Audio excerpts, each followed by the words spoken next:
ஹெல்த்தியான கோவைக்காய் குழம்பு பண்ணுறதுக்கு கோவைக்காவை நீளமாக கட் பண்ணி எண்ணெயில் 10 நிமிஷத்துக்கு ஃப்ரை பண்ணி வச்சுடுங்க.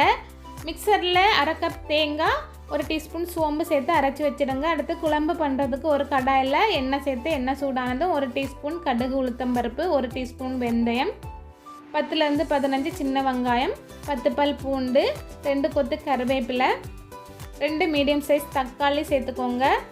தக்காளி ஓரளவுக்கு வெந்ததும் மசாலா சேர்த்துக்கலாம். 3 டீஸ்பூன் சாம்பார் பொடி, 1 டீஸ்பூன் மிளகாய்த்தூள், 1 டீஸ்பூன் தனியாத்தூள் சேர்த்து ஒரு லெமன் சைஸ் அளவுக்கு புளி எடுத்து புளி கரைசல் சேர்த்துக்கலாம். இந்த டைமில் குழம்புக்கு தேவையான அளவு தண்ணி சேர்த்துக்கோங்க.